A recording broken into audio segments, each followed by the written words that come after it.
Me llamo Adriana Villalobos y en la primavera pasada cumplí 68 años. Dicen que tengo el carácter de una acuarela suave en los bordes, pero imposible de borrar una vez que marco mi tono. Me gusta esa descripción. Se siente honesta. Esa mañana el aire en Valle de Bravo tenía esa quietud que solo los pueblos de montaña conocen.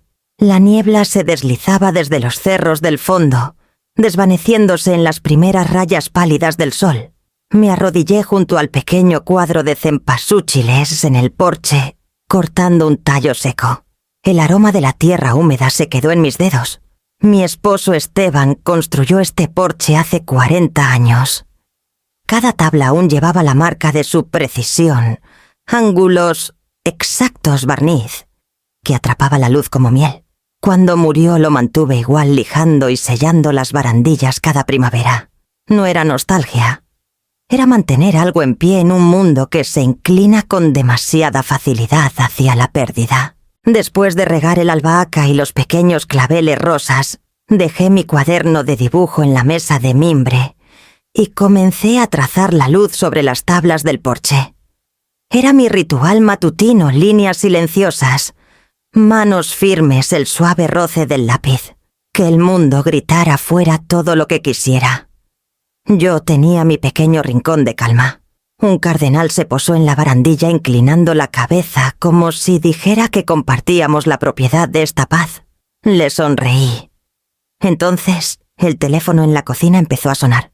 Una vez, dos, y luego el timbre mecánico de un buzón de voz. No me moví al principio. El sonido se sentía extraño aquí, cortante contra el ritmo de la mañana. Cuando finalmente entré, la luz roja parpadeaba en la encimera un mensaje nuevo. Lo reproduje sin pensar. Mamá, soy yo, Rubén. Sé que ha pasado un tiempo. Solo llámame, por favor. La voz era más vieja de lo que recordaba, más áspera, en los bordes, pero aún cargaba esa impaciencia, el mismo tono que usaba de niño cuando quería algo, y no quería esperar. Me quedé ahí con la mano en la encimera, el eco de su voz, desvaneciéndose en el silencio. Afuera el cardenal voló sobresaltado por algo invisible. Borré el mensaje y apagué el teléfono. El zumbido del refrigerador llenó el silencio que siguió. Al mediodía la luz del sol se extendía por el suelo de la sala rozando la foto enmarcada de Esteban, en su taller con aserrín en el cabello, y los ojos sonriendo. Susurré, ¿verdad que hicimos una buena vida, amor? Pero incluso al decirlo, una inquietud extraña se movió bajo la calma un pulso de memoria. Un presentimiento que no podía nombrar. Volví al porche, tomé mi cuaderno y traté de terminar el dibujo, pero la luz había cambiado. Las líneas ya no encajaban. Cuando horas después llegó el golpe en la puerta firme, deliberado, inconfundible, ya estaba de pie frente a ella. El sonido de nudillos contra madera ya no pertenecía a la quietud de mis tardes. No había tenido visitas en semanas, tal vez meses, solo el cartero o una vecina dejando huevos frescos. Pero este golpe era firme, intencional. Traía memoria.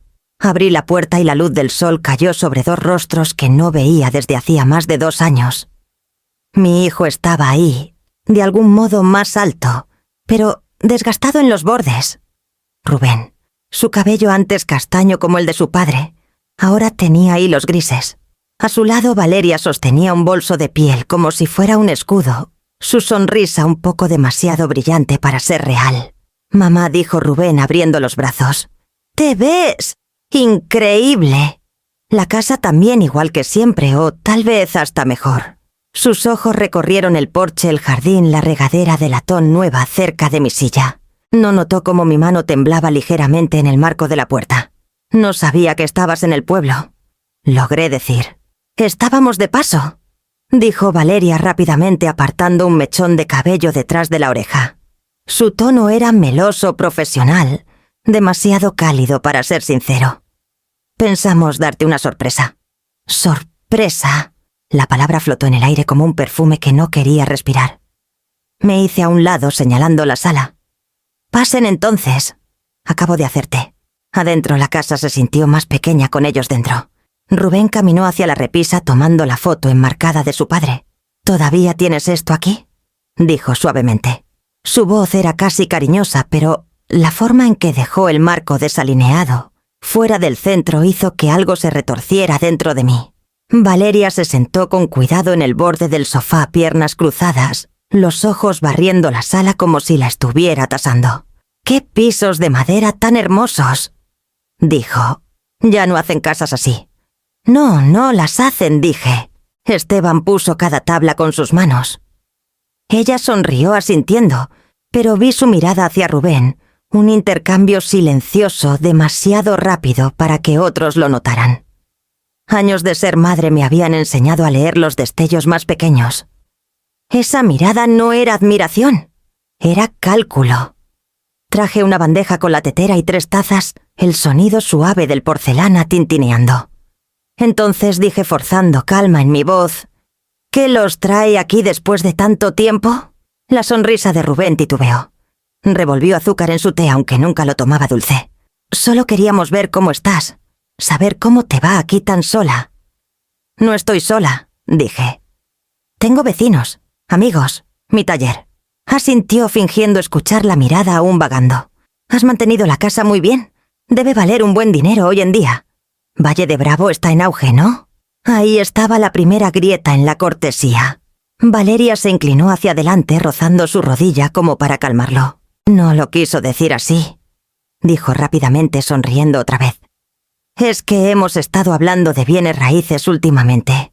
Todos dicen que es el mejor momento para vender». Miré entre ellos sus sonrisas ensayadas, sus ojos inquietos. Mi pulso se ralentizó, no por miedo sino por reconocimiento. Había visto esta obra antes. Guión diferente, mismo final. «Quiero mi casa», dije simplemente. «No está en venta». «Claro», dijo Rubén riendo demasiado fuerte. Solo era plática. La risa se desvaneció dejando un silencio demasiado afilado para ser cómodo. Afuera una brisa movió los carillones esparciendo notas finas por la puerta. Valeria se puso de pie alisando su falda. «Ya nos tenemos que ir. No queríamos interrumpir tu día». Los acompañé a la puerta el calor de la tarde, derramándose sobre nosotros otra vez. Rubén se quedó un momento en el porche, los ojos trazando los aleros, el ladrillo, la vista y hacia los cerros. «Has construido una vida hermosa aquí, mamá», dijo suavemente. «Papá estaría orgulloso». Quise creer que ese tono era ternura, pero había algo más detrás, algo que se sentía como una tasación, no como amor. Cuando su auto desapareció por la curva del camino, me quedé junto a la barandilla del porche, el té aún enfriándose en mi mano. El jardín volvió ahora a estar en silencio, pero la paz ahora se sentía diferente, más delgada como vidrio, antes de romperse. La noche siguiente me encontré poniendo la mesa para 3. No sé por qué accedí cuando Rubén llamó esa mañana diciendo algo sobre mamá. «Solo queremos una cena tranquila como en los viejos tiempos». Tal vez una parte de mí quería creerle. La mesa lucía como siempre madera pulida, luz suave de lámpara. Los platos de cerámica antiguos de Esteban. Cuando llegaron, Valeria traía una botella de vino y una sonrisa ensayada. Rubén me abrazó rápido como si el cariño fuera un trámite. La cena empezó con una conversación entrecortada. El clima, un nuevo café en el centro, los turistas que ahora abarrotaban Valle de Bravo, cada fin de semana. Por un momento me permití imaginar que era normal. Luego Rubén dejó el tenedor, carraspeó y se recostó. «Mamá, hay algo que tengo que decirte», dijo. La mano de Valeria encontró la suya bajo la mesa. Lo vi, aunque ella intentó que el gesto pareciera casual. «No es nada grave», añadió ella rápido. «Solo un pequeño problema financiero. Todos están lidiando con eso hoy en día». Rubén suspiró los ojos al techo, luego en mí. La empresa que inicié, Criptoluz, no funcionó. El mercado colapsó. Estoy debiendo unos 3 millones de pesos. El número no caló de inmediato. Parpadeé tratando de encajarlo en el aire quieto entre nosotros. 3 millones de pesos, repetí suavemente. Suena peor de lo que es, dijo. Son sobre todo préstamos inversionistas a corto plazo. Nada que no podamos manejar si los pago pronto. Doblé mi servilleta con cuidado. ¿Y cómo planeas hacer eso? Dudó los ojos desviándose hacia la ventana antes de encontrar los míos otra vez. De eso quería ese hablar. Sé que tienes capital en la casa, papá te la dejó libre de deudas. Si la vendieras solo por ahora, podrías ayudarme a saldar la deuda. Luego, cuando me recupere, te compraré un lugar más pequeño, algo más fácil de manejar. Mi estómago se enfrió. ¿Quieres que venda mi casa? No para siempre, dijo rápido. Solo hasta que me ponga en pie. Piénsalo como una inversión en mí. Valeria sintió su voz suave y persuasiva. Significaría todo para él, Adriana. Para los dos. ¿Sabes lo mucho que ha estado trabajando? Miré a mi hijo, este hombre que alguna vez corrió descalzo por estos pasillos cazando luciérnagas con un frasco, y no vi nada de ese niño en su rostro. Solo cálculo, desesperación, un tipo de hambre que no tenía que ver con comida. No puedo hacer eso. Rubén, dije finalmente. Esta casa no es una chequera, es mi vida. Empujó su plato, el roce de la porcelana áspero. Es solo dinero, mamá. Siempre puedes hacer más. Negué con la cabeza. No a los 68. La voz de Valeria se endureció. Una madre de verdad ayudaría a su hijo cuando se está ahogando. Me levanté recogiendo los platos aunque nadie había terminado de comer. Una madre de verdad, dije en voz baja, enseña a su hijo a nadar antes de que salte a aguas profundas. El resto de la comida pasó en un silencio frágil. Cuando se fueron, el olor de su perfume y el vino se quedó mucho después de que su auto desapareció. Me senté sola en la mesa, los platos vacíos, enfriándose, la luz de la lámpara temblando sobre la silla vieja de Esteban. El teléfono sonó temprano la mañana siguiente. Todavía estaba lavando las copas de vino de la noche anterior, el aroma a albahaca y jabón llenando la cocina. El nombre de Rubén destelló en la pantalla. Dudé, luego contesté. Mamá, dijo su voz ya tensa. Sobre ayer. No quiero que las cosas estén raras. Pero de verdad tenemos que hablar otra vez. Valeria y yo hicimos cuentas. Si vendieras la casa aún te quedarías con unos 10 millones de pesos, incluso después de pagar mis deudas. Apreté el trapo contra la encimera y estabilicé mi voz. Ya hablamos, Rubén. Mi respuesta no ha cambiado. Soltó una risa corta sin humor. Estás siendo terca. Ni siquiera necesitas tanto espacio. Solo está ahí, y yo me estoy ahogando. ¿Recuerdas qué pasó la última vez que intenté arreglar tus errores? Pregunté en voz baja. No respondió. Escuché a Valeria de fondo murmurando algo cortante y rápido. Hace 10 años continué cuando tu negocio de construcción quebró. Hipotequé esta casa para cubrir las pérdidas. Pasé 5 años pagándola. 5 años, Rubén.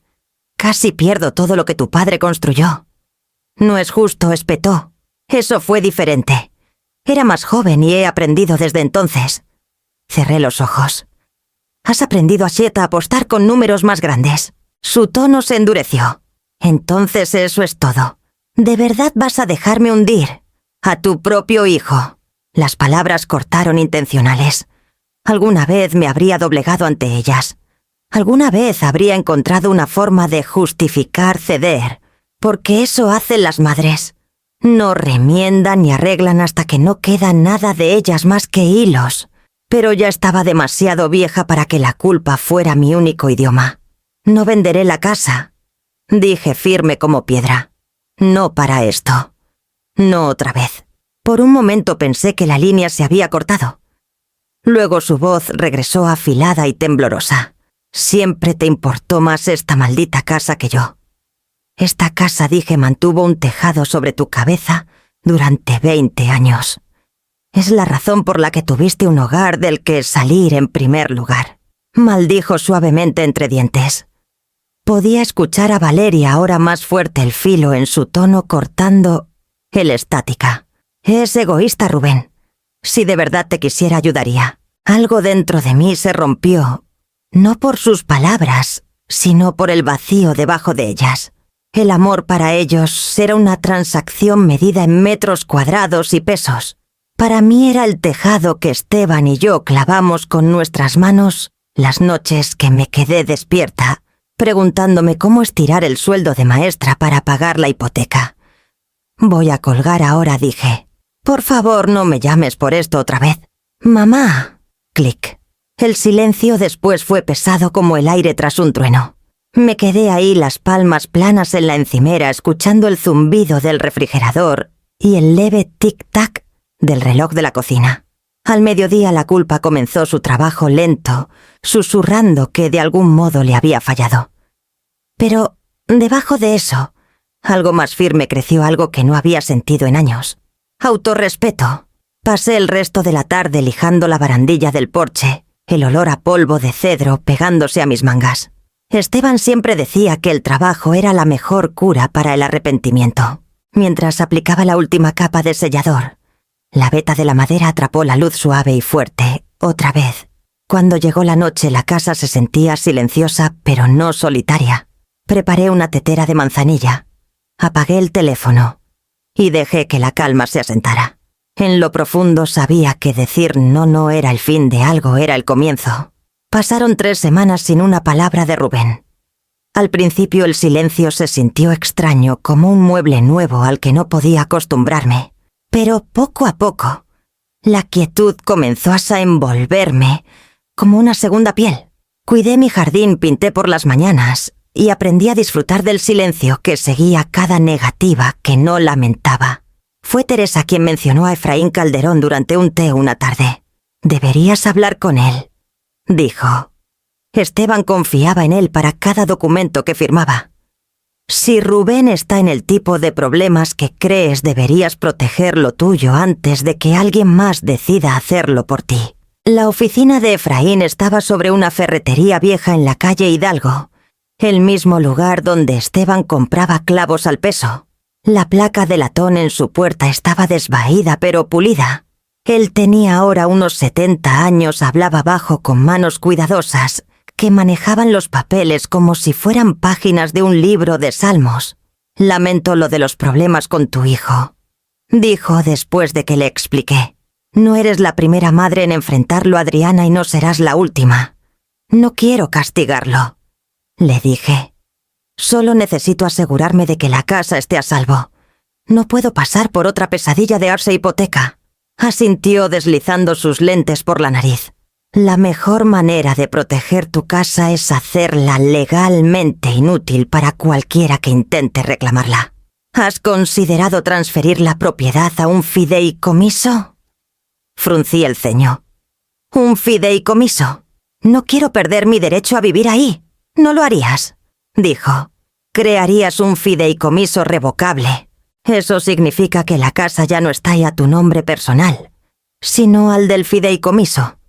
Mantienes lo que se llama un derecho de usufructo, así que puedes vivir ahí hasta que fallezcas. Después pasa a quien designes». Golpeó su pluma ligeramente en un cuaderno legal amarillo. «¿Sabes a quién te gustaría dejarle la casa?» Pensé en los antiguos estudiantes de arte de Esteban. Las chicas que aún enviaban postales desde sus exposiciones por todo el país, agradeciéndole por haber creído en ellas. «Hay una fundación aquí», dije lentamente, «para mujeres en las artes. La Fundación Villalobos. Dan becas a maestras y estudiantes mayores». Efraín sonrió. «Eso suena justo. Pasamos la siguiente hora revisando formularios, firmas, notarios». El lenguaje era preciso, cada coma deliberada, cada palabra cargando el peso de la permanencia. Cuando firmé la última página, Efraín la giró hacia mí y dijo: «Esto es tu escudo, Adriana. El papel puede ser más fuerte que el acero si está bien escrito». Al salir el sol de la tarde pintaba la calle de dorado. La campana del juzgado sonó a lo lejos, firme y medida. De vuelta en casa puse la copia certificada del fideicomiso en el escritorio de madera viejo de Esteban, bajo una pila de bocetos y un manojo de lavanda seca. Los papeles parecían frágiles, finos como pañuelo, pero en ese momento se sentían como armadura.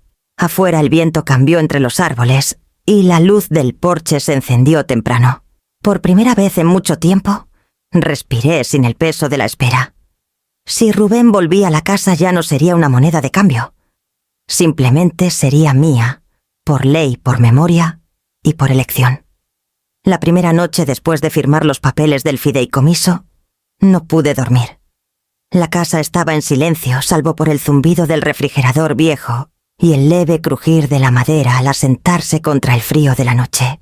Me quedé despierta mirando el techo pensando en los años que me trajeron aquí. Cuánto tiempo había estado corriendo en círculos alrededor del mismo dolor.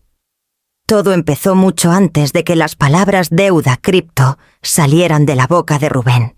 Tenía 19 años cuando me llamó desde la universidad, su voz temblando entre culpa y encanto. Mamá, es solo un pequeño préstamo que firmé por un amigo. Se echó para atrás. Amenazan con demandar. Pero puedo arreglarlo, solo necesito un poco de ayuda. Le envié el dinero esa misma noche. Entonces se sentía lo correcto. Las madres arreglan las cosas. Eso me decía. Luego vino la venta de autos usados que intentó a los 25, los avisos de renta atrasada que llegaban a mi buzón, en lugar del suyo las llamadas que hice, para suavizar las cosas con caseros, inversionistas, bancos. Cada vez prometía que sería la última. Cada vez le creía porque creer era más fácil que admitir que era cómplice de sus fracasos. Cuando Esteban murió, el patrón se profundizó. Creo que Rubén confundió mi duelo con debilidad. O tal vez yo lo hice. El silencio de la casa hacía que sus llamadas se sintieran como salvavidas. Es solo mala suerte, mamá decía, y yo asentía por teléfono incluso mientras firmaba otro cheque. Pensé que el amor significaba rescatar. Me tomó décadas entender que el rescate también puede ser una forma de prisión para ambos lados. Esa tarde Teresa pasó con una canasta de panecillos, su suéter salpicado de harina. Era la única persona que aún podía tocar a mi puerta sin aviso y no acelerar mi corazón. Te vi en el pueblo ayer, dijo dejando la canasta. Te veías más ligera. Sonreí apenas. ¿El papeleo hace eso con una? Me estudió por encima de sus lentes. ¿Te refieres a lo del fideicomiso? Asentí. Solo una precaución. Precaución, repitió. Adriana, eso no es miedo. Es sabiduría. No dejes que nadie te haga sentir culpable por aprender tarde. Me hundí en una silla, las palabras escapándose antes de que pudiera detenerlas. Lo crié para que fuera bueno, para que trabajara duro. Pero en algún momento aprendió que yo siempre limpiaría su desastre. Teresa extendió la mano sobre la mesa, su palma cálida contra la mía. No le fallaste, dijo suavemente. Solo olvidaste que también eres persona. Quiérelo, pero quiérete primero. Lo demás vendrá. Afuera el viento se movió entre los pinos rozando la casa como un suspiro. Pensé en los papeles del fideicomiso doblados en el escritorio de Esteban, el muro invisible que había construido el que Rubén nunca vería venir. Tal vez, por una vez, el amor no tenía que significar rendición. Tal vez esta vez podía significar mantenerse entera. La llamada llegó después de medianoche. La casa estaba oscura salvo por el suave resplandor azul de la luz del porche colándose por las cortinas. Estaba leyendo en la cama medio adormilada, el libro resbalando de mi mano cuando el teléfono sonó. El sonido cortó la quietud como una alarma. Por un instante pensé que algo le había pasado a Teresa. Luego vi el nombre de Rubén en la pantalla. Lo dejé sonar una vez más antes de contestar. Rubén, su respiración llenó la línea irregular y agitada. Mamá, gracias a Dios que contestaste. Mi estómago se tensó. ¿Qué pasa? Hubo una pausa y en esa pausa pude escuchar tráfico, tal vez, el zumbido bajo de una carretera a lo lejos. Estoy en problemas, dijo finalmente. Problemas de verdad esta vez. Mi garganta se secó. ¿Qué tipo de problemas dudó? Es dinero. Esos inversionistas de los que te hablé no son de los que envían recordatorios amables. Han estado llamando, apareciendo en mi oficina. Dijeron que si no pago antes de fin de mes... Su voz se quebró. Mamá, por favor, me van a hacer daño. Me senté en la cama, las sábanas enredándose en mis piernas. Rubén, escúchame. Si estás en peligro, necesitas ir a la policía. No puedo. Su grito me sobresaltó. Luego su tono cayó a un susurro desesperado. No entiendes. Esta gente no pasa por la policía. No presenta papeles. Solo aparece. El sonido de su miedo se coló bajo mi piel. Pero debajo de eso sentí algo más, un temblor de familiaridad. Había escuchado este tipo de pánico, antes moldeado por deudas, culpa, y la esperanza de que yo lo arreglara. ¿Dónde estás?, pregunté en voz baja. Estoy en casa de un amigo por ahora, dijo. Pero es temporal. No sé cuánto tiempo pueda seguir moviéndome así. Por favor, mamá, si pudieras ayudarme a pagarles aunque sea una parte, juro que lo arreglaré esta vez. Las mismas palabras de antes. El mismo ritmo de promesas que nunca cumplía. Me froté la frente tratando de estabilizar mi voz. Rubén, no puedo darte ese dinero. Sabes que no puedo. ¿Por qué no tienes la casa? ¿Podrías venderla? No. ¿De verdad vas a dejar que vengan por mí? Su voz se alzó de nuevo, frágil de incredulidad. ¿Dejarías que lastimen a tu propio hijo? Cerré los ojos respirando a través del dolor en mi pecho. Ya no eres un niño. Hiciste elecciones, Rubén. Y las elecciones tienen consecuencias. Se quedó callado. Pensé que la llamada se había cortado hasta que escuché un sonido bajo, roto al otro lado. Eres lo único que tengo, mamá. Las palabras golpearon profundo, pero me obligué a quedarme quieta. Entonces, escúchame bien, dije. Busca un abogado. Ve a las autoridades, pero no me llames por dinero otra vez. Silencio. Luego una exhalación larga, temblorosa. ¿De verdad lo dices? Sí, dije. Lo digo en serio. Colgó sin decir más. Por un largo rato me quedé ahí, el tono demarcado, desvaneciéndose en el zumbido de la casa. Mi mano temblaba alrededor del teléfono. Quise llorar, pero no salió nada. Solo el sonido del viento empujando suavemente contra las ventanas, como si el mundo me recordara que había hecho lo que debía. Dejé el teléfono y fui a la cocina por agua. Las tablas estaban frías bajo mis pies descalzos. Al pasar por la ventana del porche, miré la luz aún encendida firme contra la oscuridad. En algún lugar allá afuera mi hijo estaba perdido otra vez. Y por primera vez en mi vida, no me moví para seguirlo. La mañana después de la llamada de Rubén, desperté con el leve zumbido de la lluvia contra las ventanas. La luz afuera era tenue y gris, del tipo que hace que el mundo parezca medio borrado. Me puse la bata, serví una taza de café y fui por el periódico al final del camino. A mitad del sendero me detuve. La grava se veía mal. 2 surcos profundos de llantas cortaban el camino resbalosos con lodo. Las marcas eran recientes, el agua de lluvia aún se acumulaba en ellas. Cerca de los escalones del porche, noté huellas pesadas con forma de bota, hundidas en la tierra húmeda. Se detenían justo en la base de la barandilla. Sentí esa quietud que llega antes de una tormenta, el silencio que escucha de vuelta. La casa de Teresa estaba al otro lado del camino, sus cortinas medio abiertas. Vi movimiento su pequeña figura, envuelta en un suéter, observándome. En minutos estaba en mi reja con un paraguas en la mano. Adriana, dijo suavemente.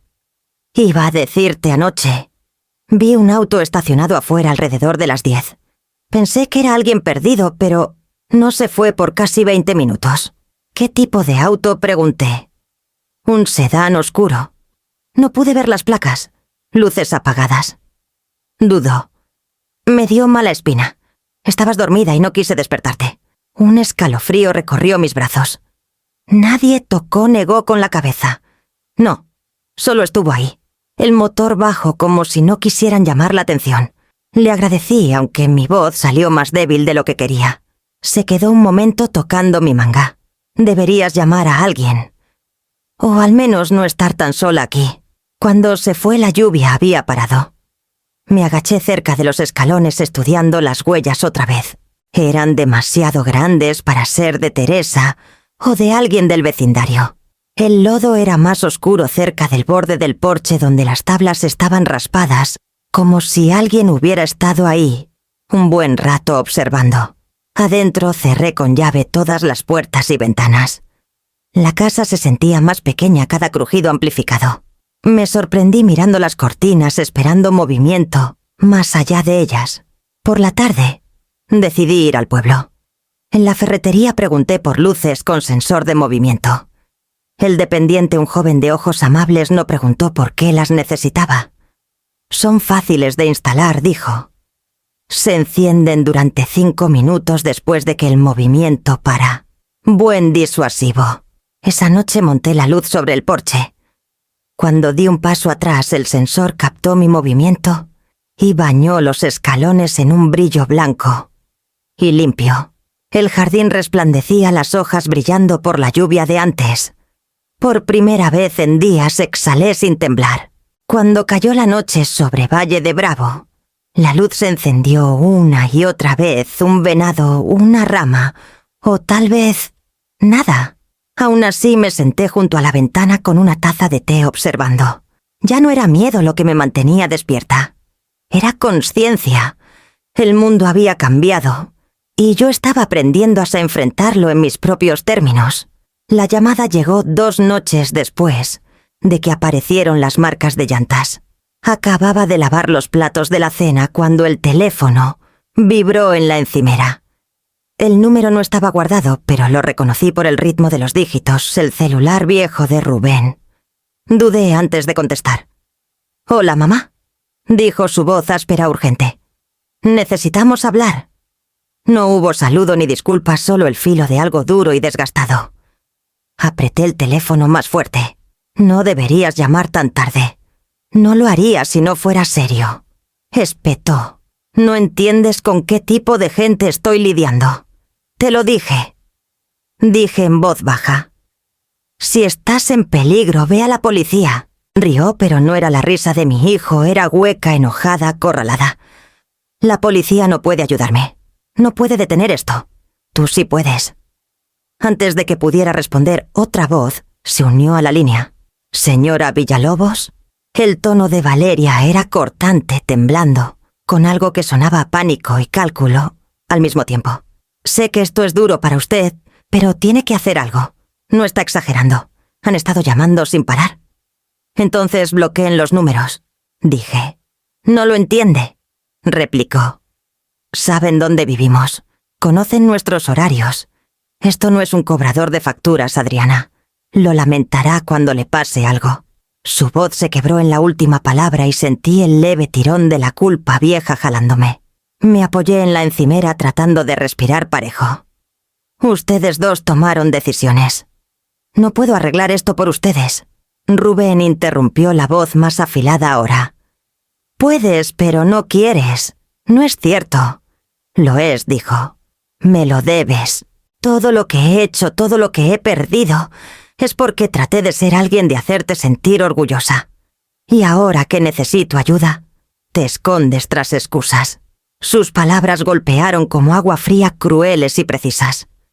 Había pasado una vida enseñándole a usar el lenguaje, a pensar, antes de hablar. En algún momento aprendió a usar las palabras como armas, en cambio. «No te debo mi casa», dije manteniendo la voz calma. «Esa casa es todo lo que me queda de tu padre. Es donde he construido mi vida. La construiste con el dinero de mi padre», espetó. «Todo te lo han dado en bandeja y ni siquiera puedes ayudar a tu propio hijo. ¿Sabes lo que eso te hace?» «Sé exactamente lo que me hace», dije. «Me hace alguien que finalmente aprendió cuándo parar». Por unos segundos no hubo más que respiración, la suya rápida y superficial, la mía firme, porque la obligué a serlo. Luego lo dijo bajo y deliberado. «Si no me ayudas, mamá, encontraré otra forma. No te sorprendas si no te gusta cómo termina». Algo en su voz, la amenaza enterrada bajo la súplica, cortó más hondo que cualquier acusación. Sentí el viejo dolor en mi pecho, ese instinto de alcanzarlo, de calmarlo. Pero no lo hice. «Adiós, Rubén», dije. «Espero que algún día entiendas por qué». Terminé la llamada antes de que pudiera responder. El sonido de la desconexión se sintió final, como una puerta cerrándose en otra vida. Mis manos temblaban. Puse el teléfono boca abajo en la encimera y me quedé ahí hasta que el temblor cedió. El reloj de la cocina tic-tac suave, cada segundo, recordándome que seguía aquí firme. Caminé al escritorio de Esteban en la esquina y abrí el cajón donde descansaban los papeles del fideicomiso. El sobre aún estaba sellado, la tinta fresca. Me senté, abrí mi laptop y comencé a escribir. Efraín registra todos los documentos del fideicomiso de inmediato. Presenta la transferencia de escritura con el registro del condado. No lo retrases. Cuando envié el correo, el miedo dentro de mí no desapareció, pero cambió de forma. Se volvió algo más silencioso, más afilado, una especie de fuerza que no hace ruido. Me serví un vaso de agua, me senté junto a la ventana y vi la luz de movimiento encenderse en el porche. Por primera vez no me sentí indefensa al verla brillar. Me sentí lista. Era casi el atardecer cuando estacioné en el camino, el auto cargado con bolsas de papel y el olor a hierbas frescas del mercado. El cielo sobre Valle de Bravo se había vuelto de un gris violeta extraño justo antes de la lluvia. Por un momento admiré el resplandor de la luz del porche, se había encendido firme y fiel como siempre. Entonces, noté la puerta. La cerradura colgaba torcida, la madera astillada a su alrededor. La alfombra del porche estaba empujada y a un lado, una esquina, empapada con huellas de lodo. Mi primer pensamiento fue un error, una entrega mal hecha, una tormenta de viento, cualquier cosa que no implicara intención humana. Pero el silencio se sentía mal. Hasta los grillos se habían callado. Dejé las compras en el auto y me acerqué, cada paso resonando en mis oídos. El aire olía levemente metálico, agudo como pintura mojada. Empujé la puerta. El mundo que conocía se había ido. La sala parecía haber sido atravesada por un huracán. Cojines destrozados, vidrios esparcidos como escarcha en el suelo. La mesa que Esteban construyó partida en dos. La lámpara junto a su silla yacía en pedazos, su luz aún parpadeando, titubeando, entre la vida y el fallo. Y entonces vi la pared. El mural de Esteban se extendía por el lado lejano de la sala. Lo había pintado después de su diagnóstico, cuando sus manos temblaban demasiado poco para traicionarlo. Un campo de amapolas bajo un cielo de verano. Dijo que era su forma de quedarse aquí, de dejar color cuando todo lo demás se desvanecía. Ahora estaba manchado con pintura en aerosol negra, gruesa y tosca. Las palabras estaban garabateadas sobre las amapolas en líneas desiguales. «Paga lo que debes». Mis rodillas cedieron antes que las lágrimas. Me hundí en el suelo, las palmas planas contra la madera fría. El olor a pintura, tierra y algo químico llenó mis pulmones. Por un momento pensé que iba a vomitar. No sé cuánto tiempo estuve ahí, antes de que los destellos rojos y azules llenaran las ventanas. Un vecino debió haber llamado. La policía llegó en pares, sus radios crepitando en la oscuridad. Un oficial, un joven de voz suave, se agachó a mi lado. «Señora, necesitamos que salga por ahora. No es seguro aquí». Dejé que me ayudara a levantarme. Mis manos dejaron manchas negras en su manga y me di cuenta de que la pintura en la pared aún estaba húmeda. Afuera las sirenas se silenciaron en un zumbido. Me quedé en el porche aferrándome al marco de la puerta como si aún pudiera sostenerme. Desde donde estaba podía ver la luz del sensor de movimiento parpadeando en intervalos constantes, bañando el césped, atrapando la curva de las huellas de llantas, aún marcadas en el lodo. Uno de los oficiales regresó sosteniendo un bate de metal manchado de pintura y polvo. «Encontramos esto cerca del porche trasero», dijo. «Parece que entraron por la ventana de la cocina». «¿No vio a nadie?» Negué con la cabeza. «No, estuve fuera menos de 1 hora», asintió tomando notas. «Buscaremos huellas, revisaremos cámaras cercanas». Quien hizo esto quería enviar un mensaje. La frase cayó como piedra en mi pecho. Un mensaje. No un robo. No un acto al azar personal. Cuando terminaron ofrecieron quedarse hasta que llegara un equipo de reparación. Decliné. Quería recuperar la noche aunque estuviera rota. Después de que se fueron me quedé adentro otra vez barriendo los fragmentos de vidrio, mis manos firmes de una manera que me sorprendió. Cada crujido y raspado sonaba más fuerte que el anterior. Pero no paré. La casa merecía ser tocada con suavidad otra vez, aunque solo fuera por mí. Cuando llegué al mural, la pintura en aerosol había comenzado a secarse. Tracé el borde de una amapola arruinada con la yema del dedo, el color sangrando en negro. Susurré su nombre apenas un aliento, y el sonido se disolvió en el silencio. La luz del porche aún brillaba a través de la ventana rodeada de polvo y vidrios rotos. No la apagué. La luz era lo único que quedaba intacto. Por la mañana la casa se había convertido en una escena de evidencia. El aire olía a yeso húmedo y polvo de huellas dactilares. Cada superficie llevaba el fino polvo gris de la intrusión. Mesas, marcos de ventanas, incluso la tetera que aún no había guardado. El detective Rivas llegó justo después del amanecer. Era de mediana edad, de hombros anchos, y hablaba con una calma deliberada que parecía diseñada para sostener a las personas rotas. Señora Villalobos, dijo mostrando su placa, pero manteniendo la voz baja. Lamento lo que pasó aquí. Revisaremos todo con cuidado.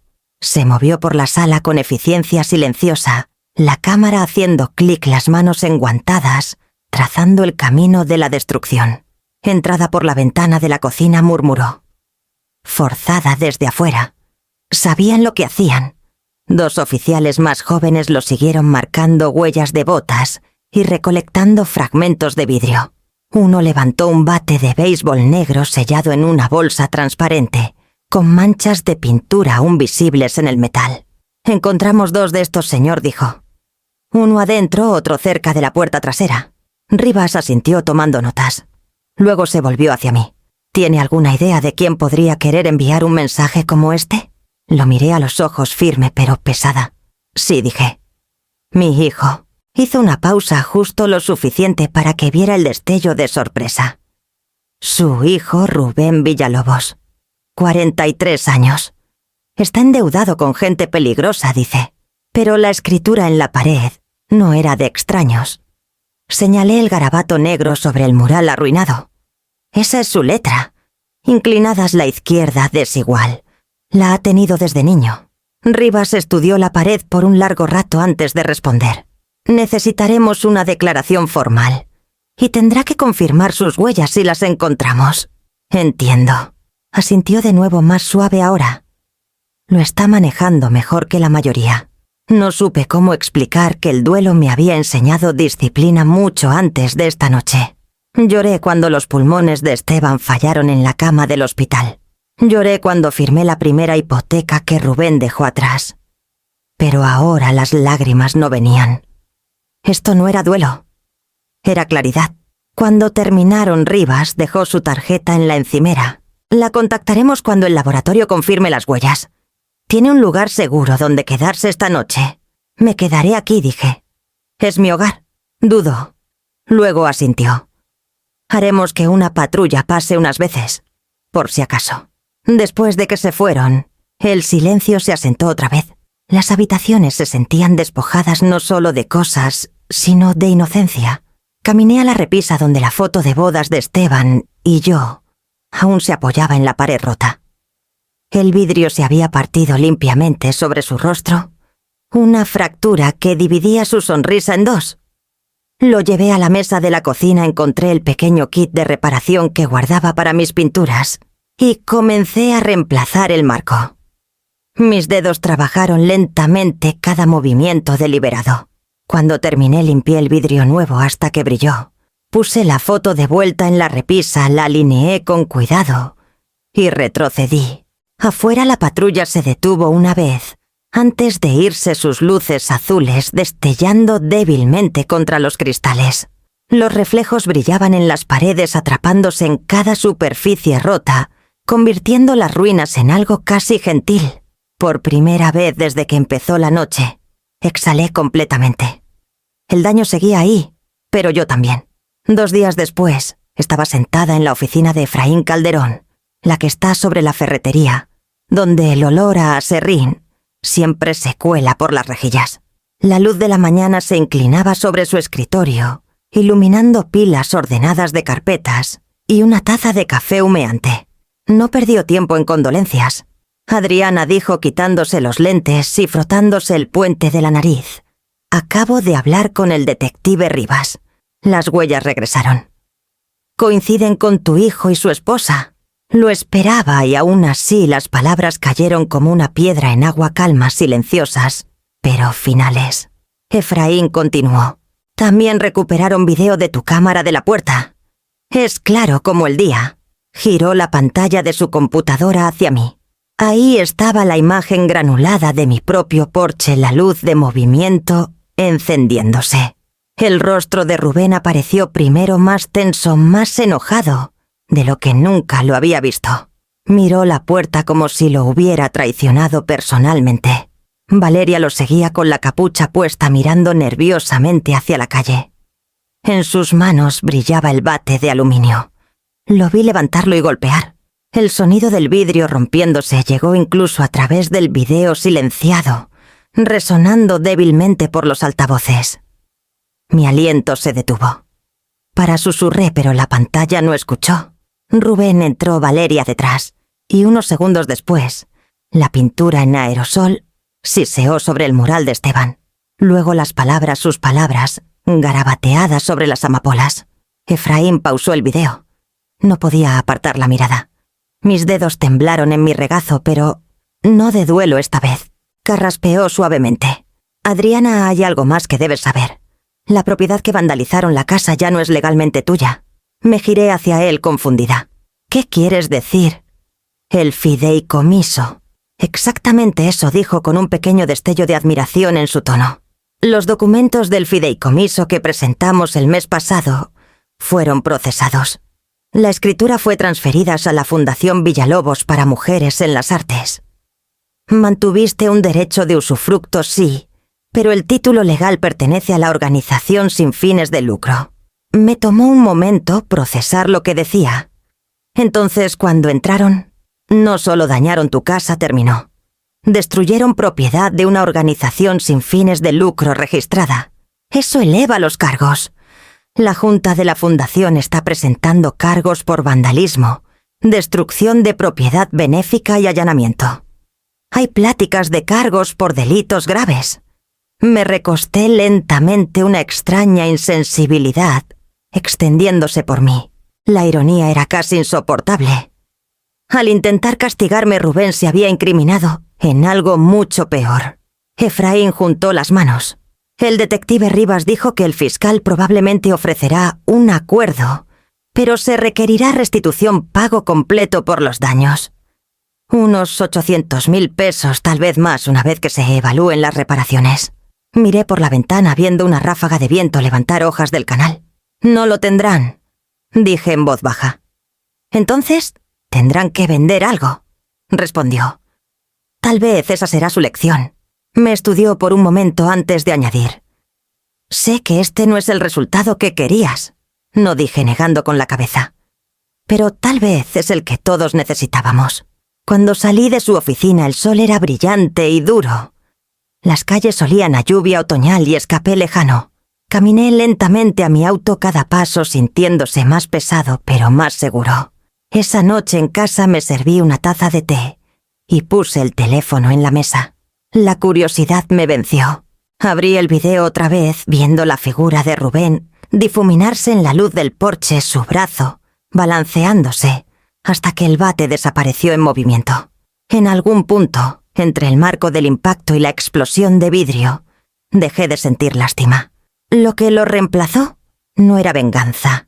Era algo más frío, más claro, un reconocimiento silencioso de que la línea que había trazado finalmente se mantuvo. La ley hablaría ahora. Y por una vez, no necesitaba alzar la voz. La noticia me llegó a través del detective Rivas, no por la televisión ni un titular. Llamó temprano, su voz firme pero suavizada, por lo que debió haber adivinado qué sentía. Los tomaron en custodia esta mañana, dijo. A su hijo y su esposa. La orden se emitió anoche. Estaba sentada en la mesa de la cocina al sol de la mañana, derramándose por las tablas del suelo, acumulándose alrededor de mis pies descalzos. La taza en mis manos se había enfriado. Fueron cooperativos más o menos. Valeria intentó hablar para salir de eso. Su hijo no dijo mucho. Ambos han aceptado declararse culpables de allanamiento y daño criminal. Podía escuchar el rasguño de su pluma en el papel, el profesionalismo en cada sílaba. Se ordenó restitución, continuó. 800.000 pesos por daños a la propiedad, más 400.000 por honorarios legales y costos judiciales. Los abogados de la fundación manejarán el cobro. Gracias, detective, dije en voz baja. Aprecio que me avise. No tiene que asistir a la audiencia si no quiere. El fiscal dijo que su testimonio no es necesario. No estaré ahí, dije. La ley puede hablar por mí. Cuando terminó la llamada, la casa se sintió imposiblemente quieta. Afuera el vecindario comenzaba su día en niños esperando el camión, perros ladrando a los repartidores. Pero adentro el tiempo parecía dudar. Puse el teléfono en la mesa, las palmas planas contra la madera como para anclarme en algo sólido. Teresa pasó más tarde con una canasta de panecillos aún tibios de su horno. No preguntó, pero sabía. Siempre sabía. Entonces dijo suavemente dejando la canasta. ¿Se acabó? Asentí. Se acabó. Sus ojos se suavizaron. ¿Y cómo se siente? Lo pensé por un momento. La respuesta vino lentamente. Como el silencio después de un trueno. Estás contenta de que terminó, pero aún puedes oler la tormenta. Tomó mi mano. Hiciste lo que tenías que hacer, Adriana. No hay vergüenza en dejar que el mundo haga cumplir los límites que ya construiste. Esa noche caminé por la sala el mismo espacio, que una vez fue caos. El mural había sido parcialmente restaurado, aunque las cicatrices aún eran visibles bajo la pintura. Las dejé ahí. Ahora formaban parte de la historia como anillos dentro de un árbol viejo. Toqué el borde del marco con la foto de Esteban. El vidrio atrapó la luz intacto esta vez. Hicimos lo mejor que pudimos. Susurré. Por la ventana podía ver la luz del porche encenderse firme y blanca contra la oscuridad. En algún lugar a kilómetros de distancia, Rubén estaba en una celda de detención, y por primera vez en años no me sentí responsable de dónde estaba. La justicia iría. Había hablado en un idioma más frío que el perdón, pero más claro que la culpa. No era triunfo lo que me llenaba, solo un alivio, cansado, el tipo que sigue después de que finalmente dejas de contener el aliento. Apagué la lámpara, dejé la luz del porche encendida y subí las escaleras. Las tablas crujieron bajo mis pasos familiares y honestas, como si la casa misma estuviera exhalando también. El otoño llegó temprano ese año fresco y frágil. Los cerros alrededor de Valle de Bravo comenzaron aquí a arder con color carmesí ámbar, el destello ocasional de dorado, que me recordaba el taller de Esteban en la luz tardía. Para entonces, los papeles estaban presentados, la orden de restitución final. El mundo había seguido adelante, al menos en la superficie. Lo supe por Teresa. Era un domingo por la mañana, su día para café y chismes suavizados por bondad. Se sentó frente a mí en la mesa de la cocina, removiendo su taza, distraídamente, su ceño fruncido, de una manera que decía que había ensayado qué decir. ¿No has oído entonces? Comenzó. ¿Oído qué? Es sobre Rubén y Valeria. Suspiró. Vendieron la casa. Bueno, no exactamente su casa. La de los suegros de ella, la de Zitácuaro. ¿La recuerdas? La pequeña con la cerca de cedro. Asentí. La casa de sus padres. Los convencieron de que era temporal, dijo Teresa. Dijeron que solo necesitaban el dinero para pagar la deuda del juicio. Prometieron que la recomprarían una vez que las cosas se calmaran. Pero los señores no entendieron lo que firmaban. La venta se concretó la semana pasada. Por un largo momento no pude hablar. La ironía pesaba tanto que casi me quitó el aliento. Imaginé la escena, la voz de Valeria suave y suplicante, Rubén, paseándose con remordimiento, ensayado, papeles esparcidos en la mesa de la cocina. El mismo guión que una vez intentó conmigo, solo que esta vez ejecutado para el corazón roto de alguien más. Teresa me observó con cuidado. Ahora están rentando un departamento de 2 recámaras en la salida y a Toluca. Escuché de una de las señoras de la iglesia que las cosas no van bien. Mucho gritar. Ella ha estado quedándose con un primo de sus padres las últimas noches. Tracé el borde de mi taza la cerámica tibia bajo mis dedos. Entonces también perdieron su tejado. La voz de Teresa fue suave. Eso parece. Afuera una ráfaga de viento sacudió los carillones del porche, esparciendo luz por el vidrio. Pensé en la noche en que mi propia puerta fue rota, en la pintura en aerosol, sangrando sobre el mural de Esteban. Lo que habían hecho no podía deshacerse, pero de algún modo el mundo había encontrado su simetría. No me siento feliz por eso, dije finalmente. No pensé que lo estarías, respondió Teresa. Pero tal vez eso es lo que realmente parece la justicia. No felicidad, solo equilibrio. Se quedó otra hora contándome sobre la feria de otoño, la nueva panadería en el centro, las pequeñas cosas que cosen los días comunes. Cuando se fue la casa volvió a estar en silencio, pero no del tipo que duele. Era el tipo que te deja pensar. Esa tarde caminé por mi jardín. Los cempasúchiles habían comenzado a desvanecerse, sus pétalos adelgazándose en el frío. Los podé con suavidad las tijeras haciendo clic suavemente al ritmo de la brisa. Cada corte se sentía como puntuación a un capítulo que finalmente terminaba. Casi podía imaginar a Rubén en ese pequeño departamento inquieto, paseándose mirando paredes que no eran suyas. Me pregunté si ya veía la forma de la lección tallada en su vida. Qué fácil era perder lo que dabas por sentado. Cómo el hambre por control puede vaciar el amor hasta que solo queda culpa. Al atardecer había reunido un pequeño manojo de tallos marchitos. Los llevé al porche, los puse en los escalones y encendí la lámpara. La luz de movimiento se encendió bañando el jardín en un brillo pálido. Por primera vez en meses no me estremecí ante su brillo. Me senté ahí hasta que la última luz se deslizó detrás de los árboles, el aire fresco y cortante, la casa entera detrás de mí. Lo que el mundo había tomado también lo había devuelto solo, que no de la manera que esperaba. La primera helada llegó de noche plateando el césped y blanqueando las puntas de los cempasúchiles que aún no había arrancado. El aire frío olía limpio, agudo, como algo que terminaba. Desperté temprano, hice café y vi la luz arrastrarse por el porche.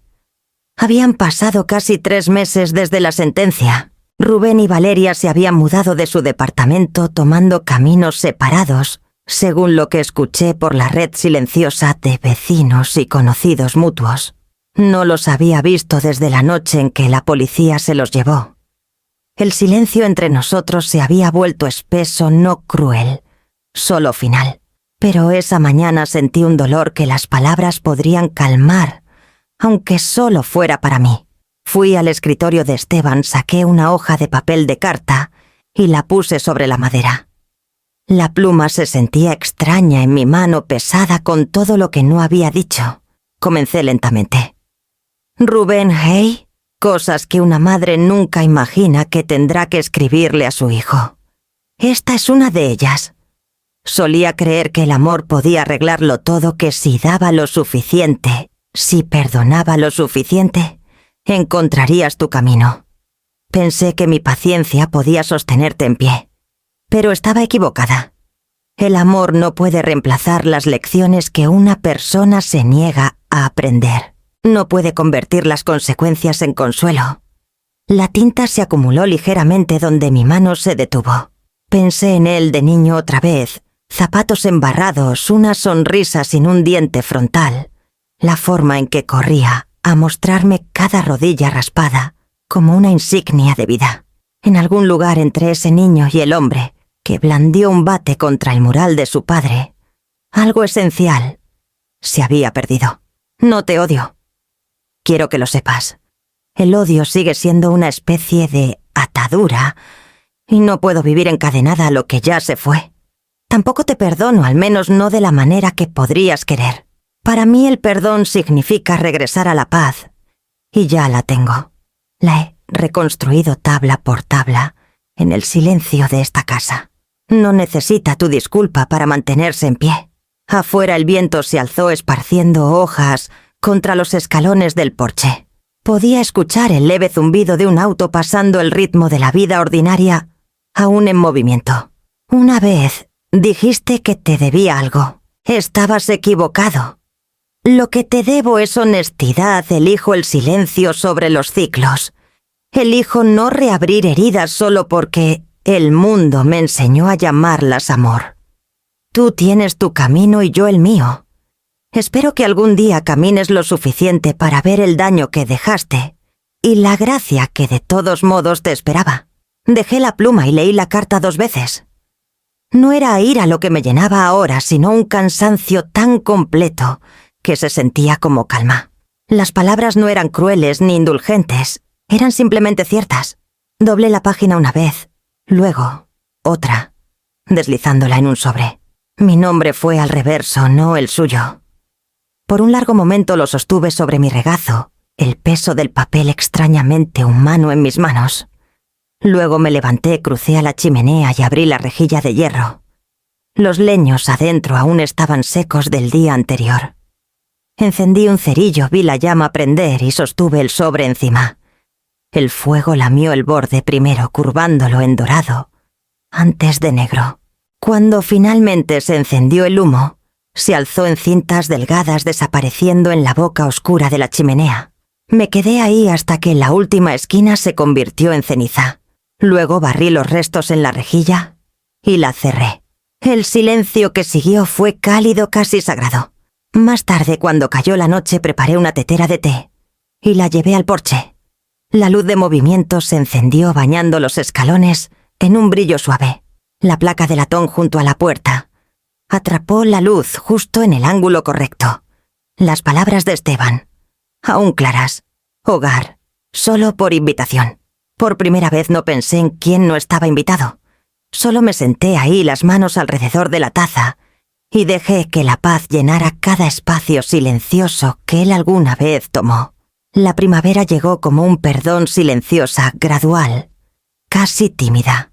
Para marzo el aire en Valle de Bravo se había suavizado, y los jazmines a lo largo de la calle Hidalgo comenzaban a florecer. No me había dado cuenta de cuánto tiempo había pasado hasta que Efraín llamó para decirme que la restauración estaba casi completa. La fundación abrirá la propiedad el próximo mes, dijo. Planean talleres de terapia artística para mujeres que reconstruyen sus vidas, becas, clases, todo lo que Esteban soñaba. Dudé un momento. ¿Te refieres a mi casa? Hizo una pausa amable pero firme. Tu legado, Adriana. Así que fui. El Centro Villalobos para Mujeres en las Artes estaba limpio y brillante otra vez, aunque al principio apenas lo reconocí. Los nuevos voluntarios habían repintado el exterior en un crema suave con persianas azules que combinaban con el cielo, en un día claro, donde mi porche alguna vez crujió bajo años de pasos. Una rampa de madera se curvaba con gracias hacia la puerta, lo bastante ancha para sillas de ruedas enmarcada por macetas llenas de violetas. Adentro la luz del sol se derramaba por cada cuarto. El mural, una vez vandalizado y casi perdido, había sido restaurado minuciosamente por un grupo de estudiantes de la universidad local. Habían dejado las sombras tenues de la pintura negra en aerosol bajo las amapolas a propósito, dijeron. Un recordatorio de cómo luce la resiliencia. Me quedé frente a él por un largo rato. El rojo de las amapolas de Esteban brillaba otra vez profundo y firme. Alguien había añadido una rosa solitaria en la esquina inferior fresca de pétalos suaves, pintada en su estilo exacto de pincel. No pregunté quién. Una joven se acercó de unos 25 años con las manos ligeramente manchadas de arcilla. Señora Villalobos, soy Jimena. Dirijo las sesiones de terapia artística aquí ahora. Efraín me dijo que podría venir hoy. Su voz tenía esa apertura que solía escuchar en los estudiantes de Esteban, los que aún no habían sido convencidos de que los sueños eran imprácticos. —¿Le gustaría ver el jardín? —preguntó. El patio trasero había cambiado más que nada. Las tablas rotas y las macetas destrozadas se habían ido reemplazadas por camas largas de jardín, bordeadas con piedras blancas pintadas en pasteles y una vieja mesa de roble, reutilizada como estudio al aire libre. Caballetes alineaban la cerca, cada uno salpicado con los colores vivos de la sanación de otras personas. Caminé hasta el extremo del jardín donde el porche alguna vez se astilló la noche en que Rubén irrumpió. La tierra ahí era rica, ahora oscura y recién removida. Ximena me tendió un pequeño rosal en maceta. Pensamos que este podría ser un buen lugar para él. Efraín dijo que fue tu idea dedicar esta área a la memoria de Esteban. Me arrodillé lentamente la tierra fresca bajo mis palmas. Las raíces eran pequeñas, delicadas, como algo inseguro de su lugar en el mundo.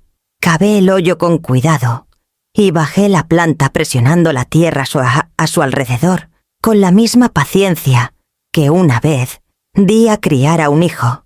Cuando terminé me senté sobre mis talones, limpiando la tierra de mis manos. El aroma de las rosas, leve pero prometedor, flotaba en la brisa. Ximena sonrió.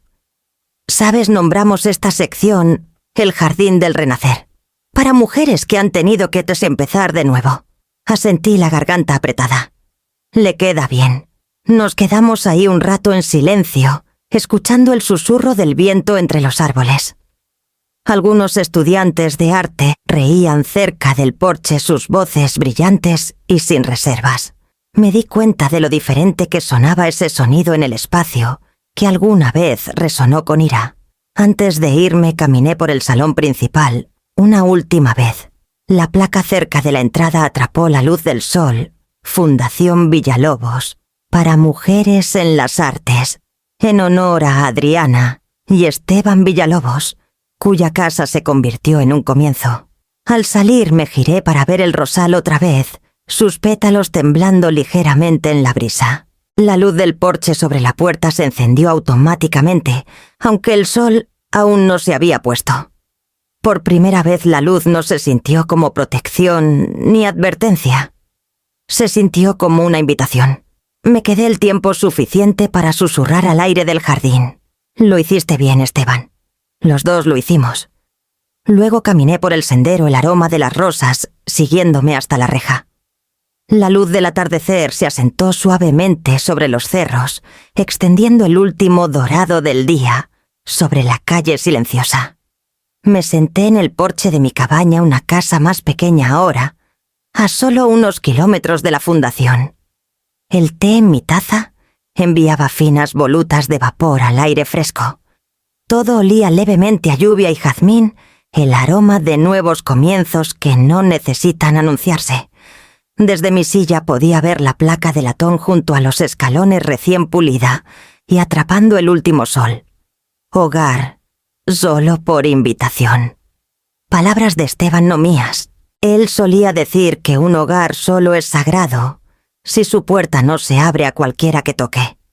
La luz con sensor de movimiento sobre el porche parpadeó al profundizarse el crepúsculo, bañando la barandilla en un brillo suave y uniforme. Observé a las polillas danzar a través de ella, frágiles, atraídas, pero nunca posándose por mucho tiempo. Adentro las paredes estaban llenas de bocetos otra vez. Algunos míos, otros de las mujeres en los talleres de la fundación. Jimeni había insistido en que llevara algunos a casa, pequeños regalos, pintados por manos temblorosas pero valientes. «Ayudaste a construir algo», dijo. «Mereces ver en qué se ha convertido». Ahora visitaba el centro a menudo no como dueña ni benefactora, solo como voluntaria. Ayudaba a cuidar el jardín, guiaba a nuevos estudiantes en pinceladas y proporciones, hacía té para las mujeres que llegaban ahí, después de largas batallas con sus propias tormentas. Me recordaban a mí, cansadas, cautelosas, aprendiendo otra vez que el arte puede ser herida y bálsamo a la vez. A veces, al pasar por el rosal junto al porche restaurado, lo veía más alto que las semanas anterior sus raíces asentándose más profundo en la tierra. Había sobrevivido heladas y descuido, y aún así florecía. Ese era el milagro silencioso, la persistencia de la belleza, sin importar lo que se hubiera roto encima. Había llegado una carta el mes pasado, del registro del condado, confirmando que la restitución se había pagado en su totalidad. El cheque vino de una cuenta conjunta a nombre de Rubén y Valeria, sin nota, sin disculpa. Solo el acto final de una historia cerrada. No respondí. No había nada que decir. Algunas palabras solo conservan su significado si permanecen en silencio. Teresa pasó al atardecer sus pasos lentos pero firmes, una bufanda enrollada cuidadosamente alrededor de sus hombros. Traía una pequeña canasta de panecillos y esa sonrisa amable que siempre llegaba a sus ojos. ¿Todavía tomando ese mismo té de manzanilla?, preguntó acomodándose en la silla a mi lado. Algunas costumbres valen la pena conservar. Nos sentamos juntas en un silencio cómodo, del tipo que no necesita llenarse. Las luciérnagas comenzaron a parpadear cerca de la cerca, sus luces titilando como pequeñas afirmaciones de que la noche no significaba oscuridad. Teresa miró la placa junto a los escalones y rió suavemente. ¿Nunca te cansas de que la gente pregunte por ese letrero? Aún no, dije. Me recuerda para quién construí esta paz. Asintió. Lo aprendiste por las malas. Las cosas buenas suelen aprenderse así, dije. Después de que se fue me quedé en el porche hasta que salió la luna. El té se había enfriado pero no me importó. El aire tenía ese zumbido constante que solo traen las noches de montaña, y la luz sobre la puerta brillaba cálida e imperturbable. Pensé en la palabra libertad, cómo la gente suele imaginarla como escape, como distancia. Pero para mí se había convertido en algo más silencioso, más deliberado. No era algo que el mundo entregara, era algo que practicaba un límite a la vez. Al final esa fue la lección la que me tomó demasiado tiempo aprender, pero que al final aprendí por completo. Terminé mi té. Me levanté y me giré hacia la puerta. Adentro la lámpara proyectaba un suave resplandor ámbar, por la sala tocando los bocetos en la pared, el jarrón de rosas frescas en la mesa.